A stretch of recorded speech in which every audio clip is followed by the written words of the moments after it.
Olá, aqui estamos de novo para mais uma lição da nossa revista, da Escola Dominical. Desta vez temos a lição número 5 e o título que nós temos na revista é este: Segundo o Desígnio de Deus. Portanto, o autor procura desenvolver, pegando no texto de Provérbios, continuamos a estudar este livro da sabedoria e a importância da sabedoria na nossa vida, mas agora, principalmente neste capítulo 5, a partir do capítulo 5, 6 e 7, onde nós temos todo um tema relacionado com a vida sexual. E por isso a tese do autor da nossa revista é precisamente esta: Deus espera que o seu povo mostre a sua sabedoria através da pureza sexual. E o versículo para decorar é um versículo muito simples, mas muito importante, sem dúvida. Provérbios, capítulo 5, versículo 18, que diz: Seja bendito o teu manancial e regozija-te com a mulher da tua mocidade. Portanto, como nós podemos ver, todo o texto em si procura enfatizar a importância do relacionamento conjugal, do relacionamento matrimonial e, acima de tudo, que as pessoas possam viver na plenitude e com intensidade este relacionamento, onde está incluído, sem dúvida nenhuma, a questão da vida sexual, da intimidade sexual. Tudo pode parecer que este texto se aplica somente a jovens, mas não são só os jovens que estão provavelmente no despertar para a vida sexual que este texto dirige. Este texto dirige também para os mais velhos, para os adultos e até provavelmente a pessoas mais idosas, para que possam saber como aconselhar e orientar os mais novos, principalmente nesta questão. Sabemos que o sexo hoje em dia é uma coisa banalizada, provavelmente, está muito degradado, sem dúvida, porque há muita comercialização da questão sexual. No entanto, ao contrário do que alguns pensam, que o sexo é uma coisa má, também às vezes num contexto religioso, o texto bíblico mostra-nos que a vida sexual é algo que é o propósito de Deus, faz parte do plano de Deus e que Deus quer que as pessoas possam desfrutar dessa relação sexual dentro dos seus parâmetros, claro, mas em toda a sua plenitude. E é disso que nós vamos então tratar. O nosso autor da revista procura dividir então este texto do capítulo 5 de Provérbios em três subtítulos, em três subtemas, e o primeiro tem a ver precisamente com ver a realidade, que vai do versículo 3 até ao versículo 6. Depois, o segundo tema é pensar a longo prazo. É o segundo tema, dos versículos 7 até ao versículo 11. E depois teremos então o desfrutar a provisão de Deus, lendo os versículos 15 a 18. Portanto, como já disse, estes capítulos 5, 6 e 7 são capítulos que procuram alertar as pessoas, principalmente, claro, o homem, para a mulher sedutora. É evidente que nós encontramos neste texto a grande preocupação do mestre em ensinar então os seus alunos ou aqueles que querem aprender com ele o perigo que é deixarem-se seduzir por uma mulher que não conhecem. O texto bíblico fala muitas vezes em mulher estranha. Poderíamos traduzir aquela palavra muitas vezes até por estrangeira, uma mulher da alienação, portanto, que está fora de um ambiente que diz respeito ao povo de Israel, e que ao mesmo tempo faz com que nós saibamos que os homens, sem dúvida, estão mais propensos para a satisfação sexual e o desejo de se satisfazerem fisicamente. No entanto, há o outro lado em que há mulheres que procuram seduzir, procuram agarrar, sabendo, por assim dizer, o poder que têm sobre os homens ou o sexo masculino nesta questão. Então elas procuram de alguma forma apanhar em armadilhas, com a sua sedução, os homens que facilmente se deixam envolver na vida sexual por uma questão apenas de impulso biológico. No entanto, Deus procura mostrar, através deste texto bíblico, que agora então é canónico, embora esteja associado a muitas expressões que facilmente nós poderemos ver que fazem parte do dia-a-dia. E certamente que numa experiência de alguém que procurou viver uma vida regrada e uma vida com limites, não descurando de maneira nenhuma a questão da satisfação e do prazer na sua plenitude, procura ensinar então os mais novos sobre como eles devem comportar-se nestas situações. E por isso é que este título, segundo o desígnio de Deus, o autor da revista procura mostrar também que Deus tem um propósito e que nós devemos estar inseridos nesse propósito, porque é estando inseridos nesse propósito que nós mais poderemos viver a vida com toda a plenitude. Portanto, como nós já dissemos, este texto começa exatamente no versículo 3 deste capítulo 5 e o primeiro tópico, ver a realidade. Diz-nos então assim o texto bíblico em Provérbios, capítulo 5, versículos 3 a 6. Porque os lábios da mulher licenciosa destilam mel, e a sua boca é mais macia do que o azeite. Mas o seu fim é amargoso como o absinto, agudo como a espada de dois gumes. Os seus pés descem à morte, os seus passos seguem no caminho do Seol. Ela não pondera a vereda da vida, incertos são os seus caminhos e ela o ignora. Ora, é este texto que nos faz então pensar seriamente qual é o objetivo deste escritor, ou pelo menos daquele que colecionou todas estas expressões, embora nós encontremos aqui uma certa sequência, uma certa ligação, e talvez nós possamos até dizer que a pessoa que escreveu este texto estava muito interessada e muito preocupada também em orientar principalmente os jovens. Não é por acaso que no versículo 1 nós temos novamente esta questão da repetição, e é compreensível esta repetição nestes primeiros 9 capítulos do livro de Provérbios, chamando a atenção: filho meu, atende à minha sabedoria. Portanto, como nós já dissemos, mais uma vez, é necessário repetir, porque a repetição faz parte de uma das leis do ensino, para que a pessoa não esqueça. Quanto mais nós repetimos, melhor, e facilmente a pessoa não esquece e também não subestima o valor daquilo que está presente na sua frente. Portanto, ao mesmo tempo é preciso saber isto: a sabedoria não é algo que se adquire e que nós passamos a ter por garantido.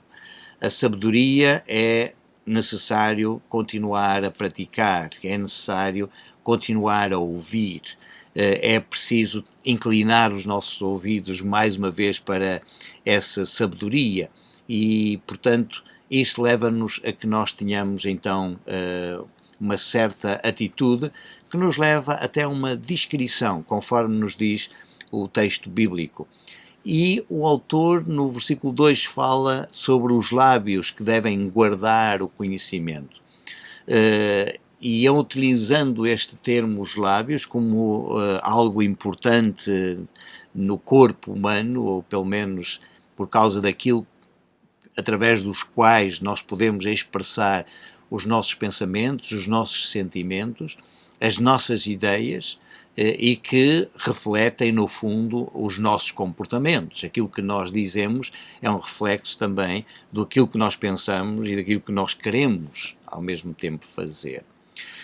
E esta atitude que o aluno deve ter, que o aprendiz deve ter, claro, mais uma vez, o texto dirige-se exclusivamente para os homens, para os rapazes, embora, claro, em termos de lições, em termos de princípios, nós possamos aplicar isto a todas as pessoas que devem procurar, acima de tudo, a sabedoria vinda de Deus.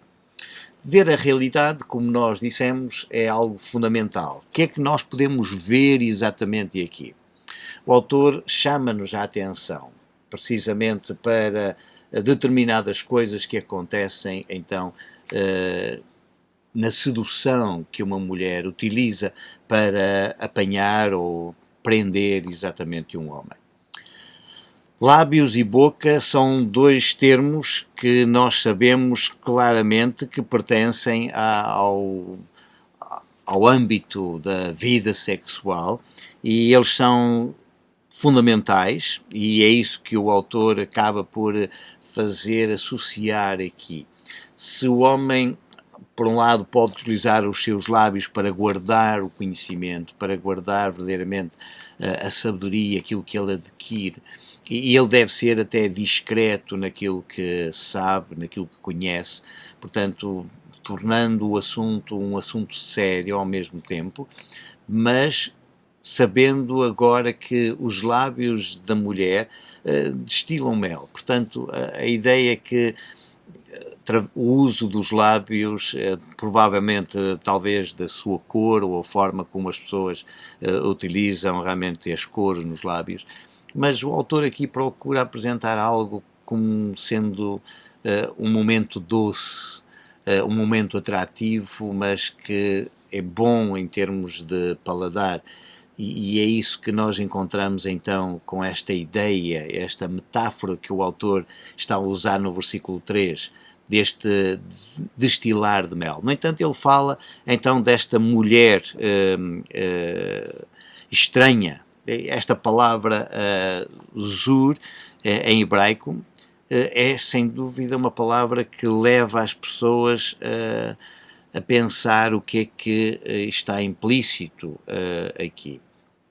A primeira coisa é que esta palavra tem este significado de simplesmente alguém que não se conhece.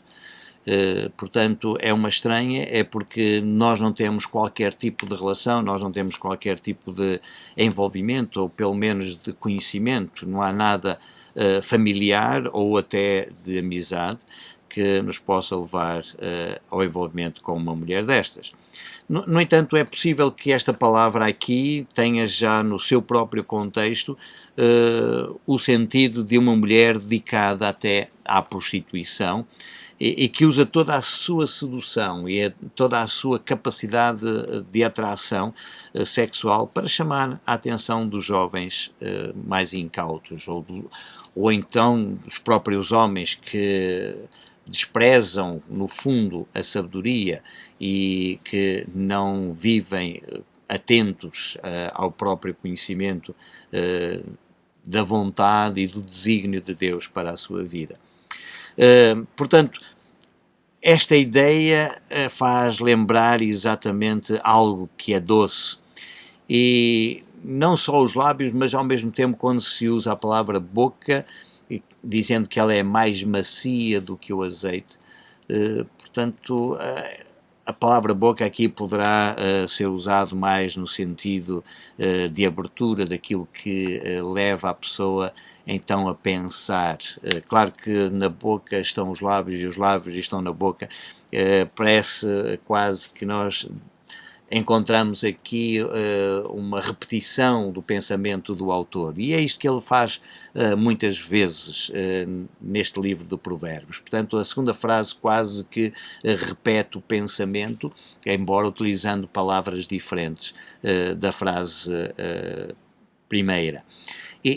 No entanto, ele usa agora aqui a palavra azeite, porque é interessante, porque o azeite tem umas certas características naquela altura, era o azeite que era usado para suavizar, acima de tudo, a pele das pessoas, por isso é que a palavra também pode ser traduzida por unguento, e era ao mesmo tempo terapêutico, portanto, era usado para curar feridas, e dando-nos a ideia que as pessoas efetivamente podem ir procurar duas coisas. Ou por um lado o homem procura a mulher porque vai à busca de prazer, vai à busca de doçura, ou então pode ir à procura de uma outra mulher, por simplesmente por estar ferido, por estar magoado e que precisa, no fundo, de algo que suavize a sua dor, o seu sofrimento. No entanto, o autor diz que nós precisamos ter cuidado. Portanto, tem cuidado, porque aquilo que nos pode parecer muito simples ou muito bom, muito agradável, muito suave, no versículo 4 o autor acaba por demonstrar qual é o resultado final. Será por experiência, será por conhecimento daquilo que aconteceu já com outros. A realidade é que o autor diz-nos: o seu fim é amargoso como o absinto. Todos nós já sabemos que o absinto era uma planta usada até para fazer determinado chá, determinados produtos líquidos, usado inclusive às vezes no álcool, mas o absinto procurava dar um certo aspecto amargo a determinadas bebidas, mas também às vezes o absinto era usado como um produto para a pessoa ir morrendo aos poucos, não é? Os próprios profetas no Antigo Testamento falavam com esta imagem sobre aquilo que era mau na vida do povo de Israel. Nós podemos ler de Jeremias no capítulo 9, versículo 15, exatamente isso, embora lá as palavras sejam traduzidas por losna ou alosna, conforme as versões. Mas é esse o sentido que nós encontramos aqui no versículo 4. E depois, ao mesmo tempo, dizer que o seu fim é agudo como uma espada de dois gumes. Portanto, mais uma vez, nós temos aqui os tais conceitos. O conceito da busca pelo prazer, pela doçura, e o conceito da busca para suavizar a dor ou o sofrimento em que uma pessoa se encontra.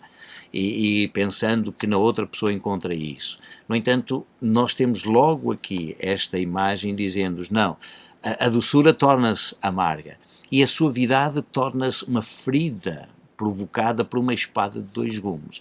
E a utilização exatamente da espada de dois gumes é que a espada de dois gumes, ou com dois fios, corta de um lado e do outro. Portanto, em que praticamente quando ela penetra não precisa de fazer grandes movimentos, porque efetivamente o corte é profundo, não é? Nos versículos 5 e versículos 6, o autor mostra então uma intensificação do resultado para quem se envolve na prostituição. Tanto o versículo 5 como o versículo 6 falam do fim da mulher, então, que se apresenta ou que procura seduzir desta forma, com os seus lábios, com a sua boca, portanto com as palavras que ela muitas vezes profere e que nos parecem até que vêm ajudar-nos na nossa dor, no nosso sofrimento, isto falando então na questão das pessoas sentirem feridos por alguma coisa. A realidade é que o texto diz-nos: os seus pés descem à morte. Portanto, é interessante esta imagem da descida para a morte, porque, afinal, os seus pés encaminham-se para aquilo que, pensando nós que seria vida e que nos traria até satisfação, a conclusão final é morte. E a morte nunca é vista como algo bom, não é? Depois temos os seus passos seguem no caminho do Sheol, ou de acordo com algumas versões, nos caminhos do inferno. mas a palavra Sheol é a palavra hebraica que nós temos aqui. Mas há outra coisa interessante que eu gostaria de realçar aqui neste versículo 5, é que, embora haja esta ideia de que os passos seguem para o caminho do Sheol, o verbo que nós temos aqui é um verbo que transmite o sentido de ficar detido, ficar agarrado, fixo. Portanto, contrasta exatamente com o movimento dos passos, e ao mesmo tempo nós encontramos aqui quase com um oxímoro. Isto é algo que é dito em oposição. Portanto, o que nós podemos dizer é que os seus passos, e quando nós pensamos em passos pensamos em movimento, mas o autor está a dizer fixam-se no caminho do Sheol, portanto agarram-se, estancam no caminho do Sheol. Portanto, isto significa que as pessoas ficam impossibilitadas porque estão presas exatamente no lugar dos mortos. E aqui é aquilo que nós poderíamos dizer que o autor quer mostrar uma certa incongruência neste estilo de vida. Não é? Depois, no versículo 6, normalmente agora o autor procura dizer o que é que acontece com esta mulher. Portanto, se antes ele falou daquilo que acaba por ser o resultado daquilo que o homem procura, agora, embora muitas vezes no texto hebraico estes verbos poderiam ser traduzidos na segunda pessoa do masculino, portanto, para tu, portanto, sendo o tu, mas aqui nós encontramos exatamente esta questão. Sim, parece que ela não pensa exatamente na vereda da vida, isto é, naquilo que deveria trazer vida. Portanto, a sua preocupação não é essa de maneira nenhuma. E até os seus caminhos são incertos, são invariáveis, portanto, não têm um rumo certo, não há uma orientação segura e firme. E depois o texto termina exatamente assim, e ela os ignora. Portanto, dando a ideia, por um lado poderemos ter a ideia de que ela, pura e simplesmente, procura ignorar isso, mas a questão também é que o texto diz-nos que ela desconhece, portanto, apresenta também a mulher numa situação em que ela acaba por ser uma vítima ao mesmo tempo. Porque se ela não tem ponderação, se ela não para refletir, claro que isto, podemos dizer, é uma atitude própria, é uma escolha da própria pessoa, mas ao mesmo tempo a pessoa é uma ignorante sobre aquilo que ela efetivamente está a fazer, porque ela acaba por não saber, porque está convencida até, que a sua vida dá prazer, que a sua vida atinge a plenitude da felicidade, quando o autor diz não, isso é precisamente o oposto, não é? E portanto é aqui que nós poderemos ficar a pensar seriamente quais são as consequências então de uma busca pelo prazer, simplesmente pelo sentido do prazer, ou então a busca de uma suavidade ou de alguém que nos compreenda melhor ou que nos fale melhor, porque nós estamos feridos. Portanto, são duas situações que se colocam aqui neste texto muito claramente e que eles nos levam então a pensar, será que nós poderemos encontrar fora daquilo que deveria ser o propósito de Deus, ou daquilo que é o propósito de Deus, a felicidade ou a suavidade que nós precisamos para a nossa vida? Claramente nós precisamos de ver a realidade. E ver a realidade é ver que, afinal, não é desta forma que nós encontraríamos a verdadeira essência da vida e, principalmente, do relacionamento sexual. Portanto, isto para dizer que o sexo não deve ser levado pura e simplesmente por uma questão de impulso biológico ou de um desejo de satisfação pessoal, porque facilmente nós encontramos na sociedade algo que procure satisfazer essas necessidades que o ser humano tem e principalmente que o homem tem. Mas olhando para o texto a seguir, portanto, e o segundo tema que nós temos é exatamente este: pensar a longo prazo. Portanto, o autor da revista leva-nos a ponderar-se, de acordo com o tema principal, segundo o desígnio de Deus. É muito importante então que nós pensemos a longo prazo. E o texto que nós lemos é o texto que vai do versículo 7 até ao versículo 11. E a versão que eu tenho, mais uma vez, diz assim: Agora, pois, filhos, dai-me ouvidos, e não vos desvieis das palavras da minha boca.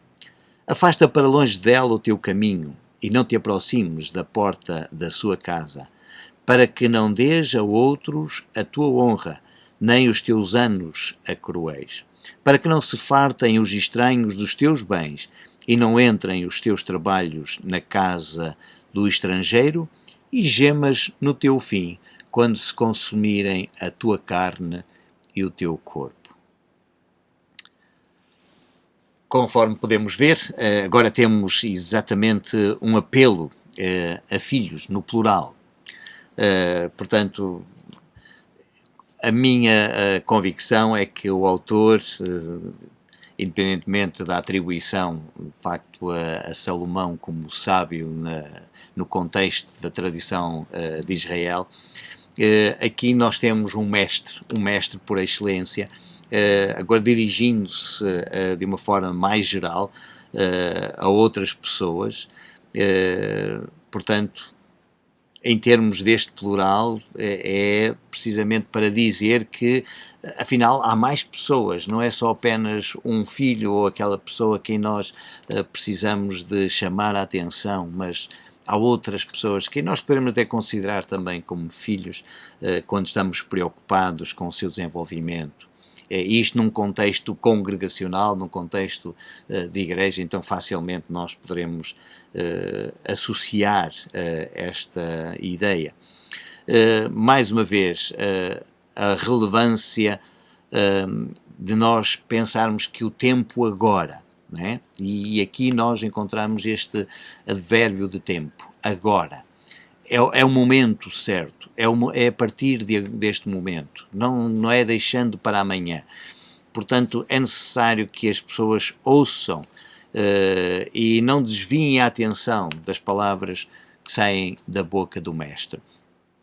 Este verbo que nós temos aqui, desviar, é usado muitas vezes em sentido figurado, principalmente quando o povo se desviava do caminho reto, daquilo que Deus tinha anunciado. Aliás, em Êxodo capítulo 32, versículo 8, nós encontramos Deus a dizer a Moisés: o povo desviou-se do caminho que eu lhes ensinei ou que eu lhes ordenei. Portanto, nós encontramos aqui então este desvio como sendo um fugir a uma linha orientadora, a um caminho reto que Deus traçou e que Deus colocou exatamente na frente do ser humano, para que o ser humano pudesse ter uma vida plena. No entanto, aquilo que acontece é que é necessário que a pessoa então tome determinadas atitudes. Claro que se nós falamos em caminho reto, agora nós temos também um outro aspecto, é o afastar-se, o não se aproximar, o passar longe exatamente daquela situação que pode ser prejudicial para a vida da pessoa. A eficácia para que a pessoa não se desvie dos ensinos acaba por ligar-se ao afastamento do caminho mau. Portanto, é exatamente isso. Se há um caminho reto, esse é o caminho que conduz à vida, e nós encontramos no texto bíblico várias vezes essa expressão. Claro que nós sabemos, no texto bíblico, a palavra derek em hebraico, muitas vezes é usado também para se referir à questão de um estilo de vida, a um comportamento vivencial. E é isso que nós temos aqui, não é? Quando usa a palavra caminho. O teu caminho, o teu estilo de vida, a tua forma de viver deve ser longe da casa, da porta daquela mulher, precisamente para que não te deixes levar pela tentação, para não ser seduzido. É uma expressão que nós usamos muitas vezes. Não convém, de maneira nenhuma, metermos na boca do lobo. Isso é meio caminho, ou quase caminho andado, para sairmos de lá destroçados. Portanto, este é o conselho que o autor nos dá.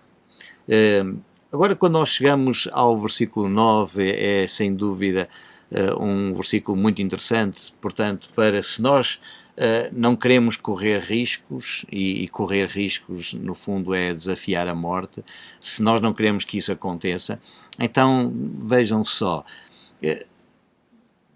Aqui nós temos orações quase como que orações finais, para que não dês a outros a tua honra. E depois no versículo 10, para que não se fartem os estranhos dos teus bens. A palavra para honra talvez fosse melhor traduzida pela palavra vigor ou força, porque é disso que se trata aqui. O envolvimento na atividade sexual leva a um desgaste físico, e que certamente nesse desgaste físico coloca depois a pessoa à mercê de outrem. Portanto, eu penso que o autor está a avisar exatamente o seu aluno, o seu discípulo, para esta situação. Portanto, não dês a outro a tua honra, isto é, não dês a outro a tua força.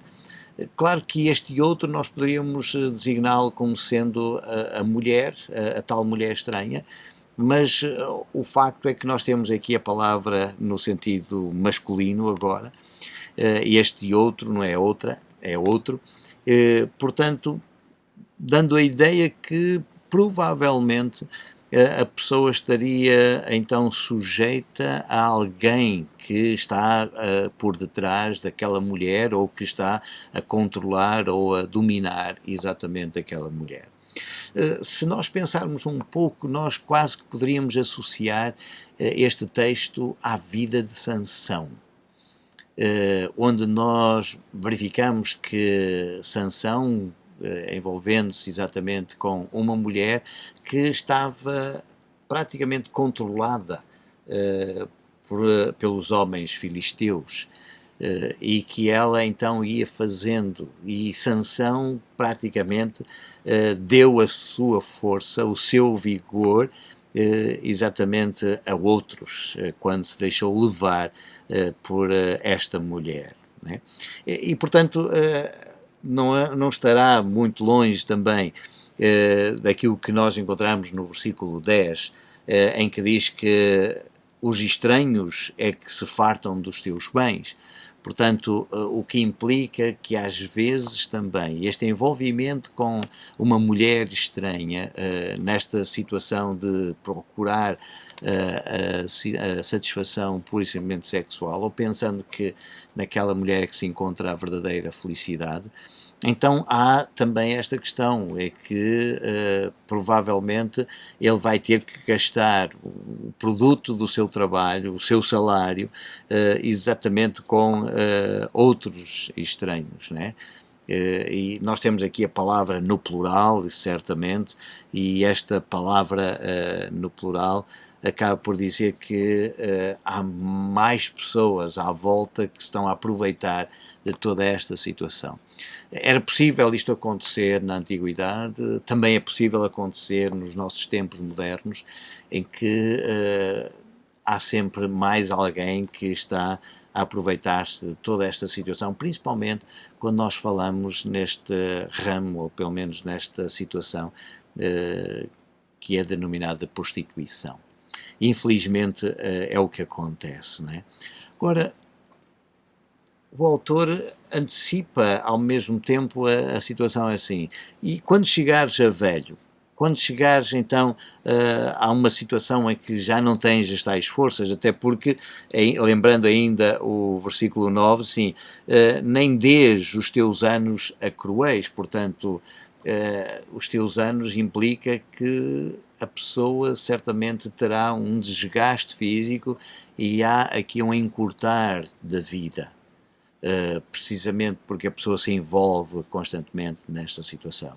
Claro que nós temos de pensar no contexto geral, a isto ainda está referido ao contexto de alguém que é casado, porque nós verificamos principalmente no versículo 18, que é o texto para nós decorarmos, diz que nos devemos alegrar com a mulher da nossa mocidade, portanto, e certamente que nós vamos encontrar toda esta referência sobre o envolvimento no próprio casamento.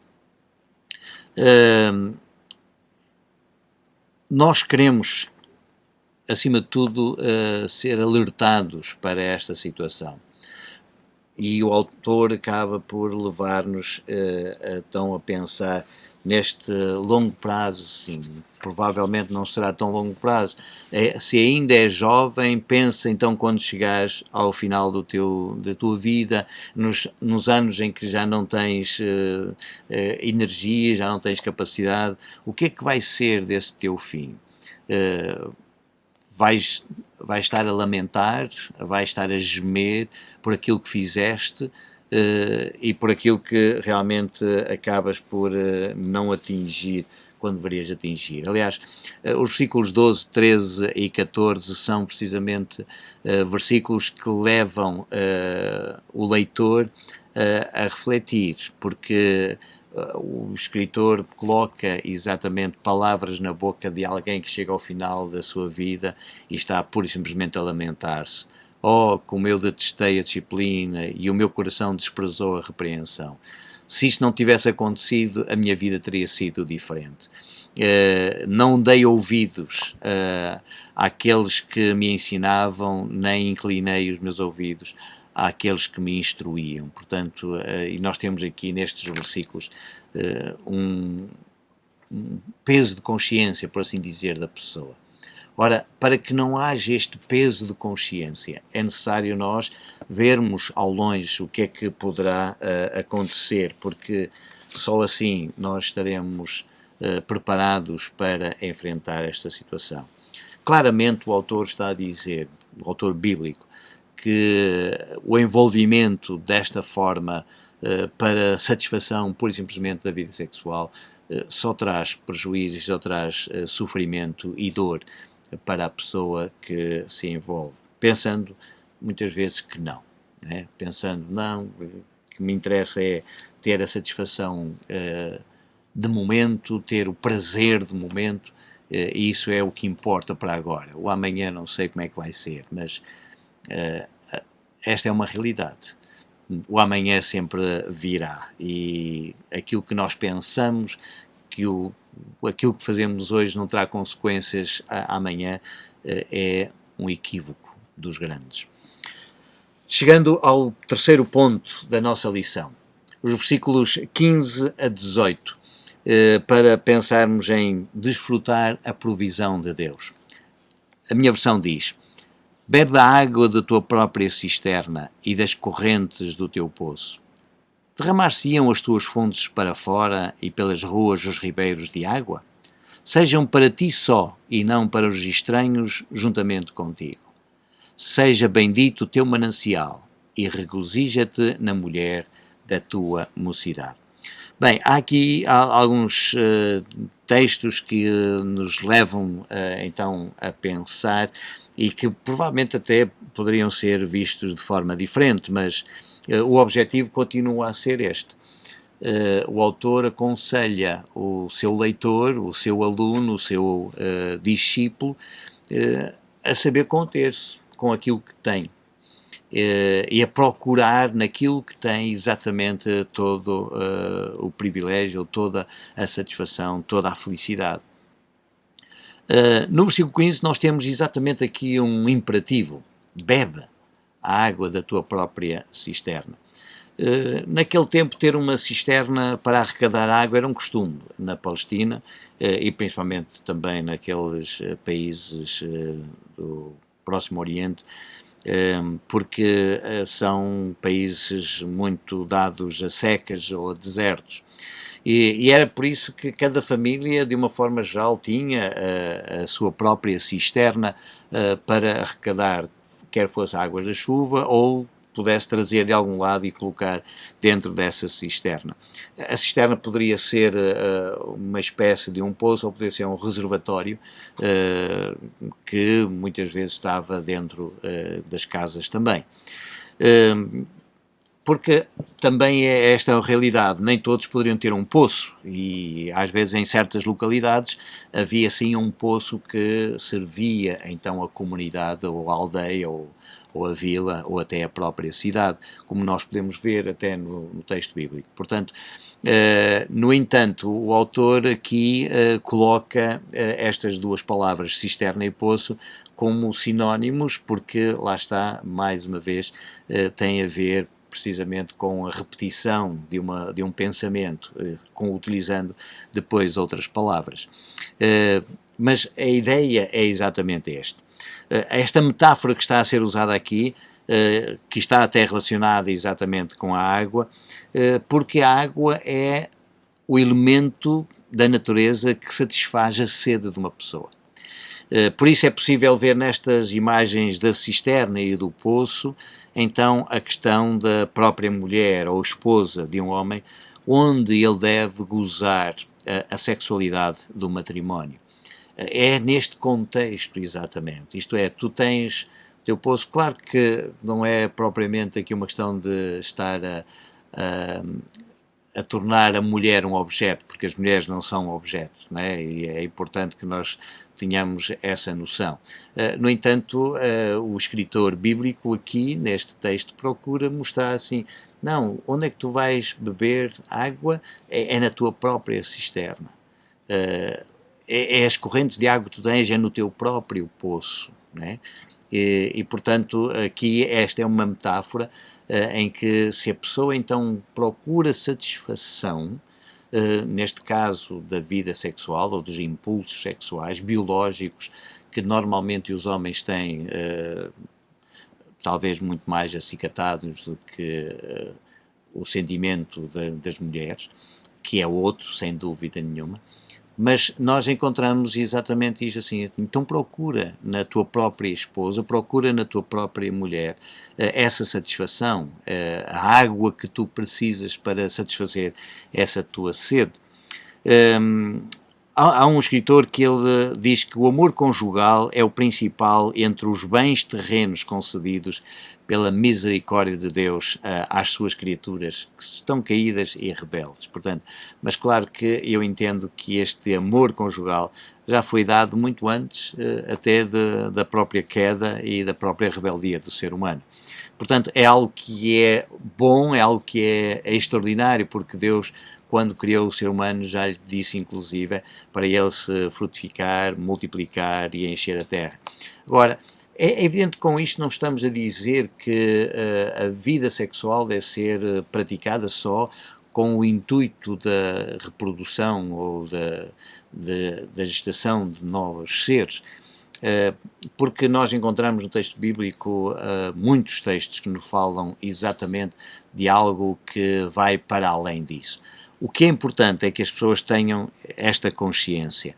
Deus concede um dom fantástico ao ser humano, que é o dom do prazer sexual, da vivência sexual, mas que este prazer deve ser vivido nesta intimidade com o próprio cônjuge. Por isso é que nós temos este texto bíblico, o ser humano juntando-se, o homem e a mulher, eles formam uma só carne, e este propósito é um propósito de Deus.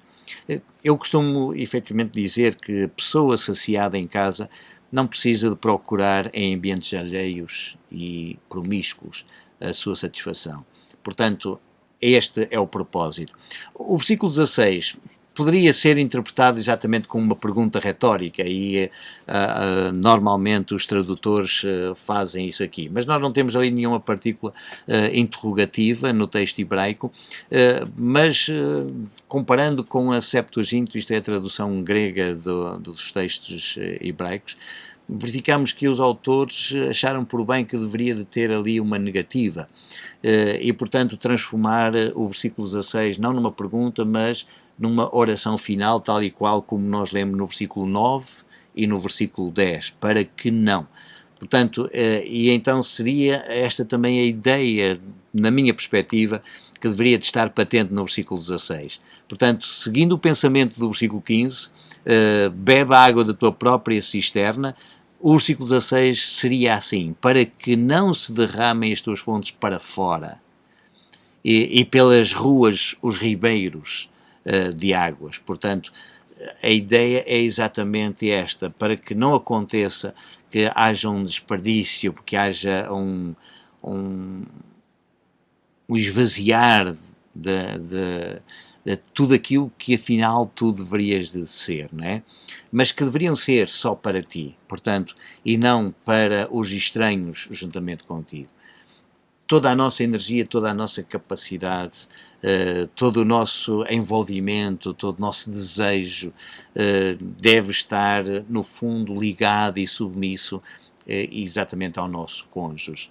E é isso que o apóstolo Paulo mais tarde vai escrever e dizer, não é? Que o teu desejo, falando para o homem, realmente é entregue à tua mulher e, portanto, acontece também vice-versa. Portanto, em que há aquela ideia de que quem tem domínio sobre o teu próprio corpo é o teu cônjuge e não és tu. E isto faz com que haja uma verdadeira harmonia. Claro que isto não exclui nenhuma a situação em que há casais que tenham as suas dificuldades, que tenham os seus problemas. Mas aquilo que o texto bíblico procura ensinar-nos é que se nós procurarmos aquilo que há de bom no nosso cônjuge, uma vez que nós fizemos este compromisso, em que nós fizemos estes votos de nos amarmos até ao fim e de procurarmos saber lidar com as situações, quer seja de pobreza, quer seja de riqueza, quer seja de saúde, quer seja de doença. Quão importante é que nós saibamos que, para além de um impulso sexual meramente físico, há também o envolvimento emocional, algo mais nobre que nos deve relacionar. E, portanto, este alegrarmos-nos com a mulher da nossa mocidade, como diz o versículo 18, é precisamente para nós podermos viver estes momentos. E se agora, se o texto diz alegra-te com a mulher da tua mocidade, provavelmente o autor então está a dizer, vejam, quando nós chegamos a uma certa idade, devemos pensar até como é que foi no princípio, como é que nós nos relacionamos e como na nossa mocidade nós vivíamos esta pujança toda. E por isso devemos continuar a viver exatamente esse amor, um amor que deve ser perpétuo, um amor que deve manter-se ao longo da nossa vida até chegarmos ao final. E, portanto, tudo quanto nós possamos fazer que seja extra matrimónio, que seja fora deste relacionamento que deve existir entre duas pessoas, de facto Deus não aprova. Não é esse o objetivo de Deus. O objetivo de Deus é que homem e mulher possam viver esta relação em conjunto e possam desfrutar exatamente também desta vida sexual em toda a sua plenitude e gozando exatamente a vida sexual pelo prazer que ela dá e pela satisfação que nós podemos tirar de tudo isso, mas sempre procurando no fundo que o outro seja feliz, que o outro possa atingir toda a plenitude nesta vida sexual. E, portanto, tendo em atenção que problemas que possam existir na nossa vida, no nosso relacionamento, nunca lá fora nós conseguiremos encontrar a doçura ou a suavidade que nós encontramos se procurarmos na nossa relação conjugal, matrimonial. Então, equilibrar as coisas e vivendo no perdão, vivendo na compreensão, vivendo na verdadeira expressão daquilo que o amor de Deus significa, então sim, nós encontraremos dentro do nosso próprio manancial, dentro da nossa própria cisterna, dentro do nosso próprio poço, nas nossas próprias fontes, nos nossos ribeiros de água, como utilizando todas estas metáforas que o autor usa, nós saberemos viver com alegria o nosso relacionamento. Isto pensando para os jovens, isto também ao mesmo tempo lembrando as mulheres, cuidado, não queiram ser esta mulher estranha que procura seduzir com a sua forma de falar, ou até às vezes encantar a outra pessoa, porque desafortunados, infelizes, há sempre em qualquer relacionamento. E facilmente, por causa disso, nós seremos levados para o pecado, que é aquilo que Deus designa, este relacionamento que está fora dos seus princípios e das suas orientações. E aqui ficamos nós então com esta lição, pensando naquilo que deveríamos fazer. Quão bom seria que pudesse pegar na sua revista e lembrar até, escrevendo nesses espaços em branco, quais são os seus modelos para o casamento, porquê, onde é que você encontra esses modelos, o que é que nós podemos fazer até para ajudar outros que possam estar, provavelmente, a passar por determinadas dificuldades. É evidente que tudo depende também da vontade da própria pessoa, se ela quer encontrar uma verdadeira felicidade e não pensar que é num relacionamento extraconjugal que as pessoas encontrarão essa verdadeira felicidade. Que Deus vos abençoe e até à próxima lição.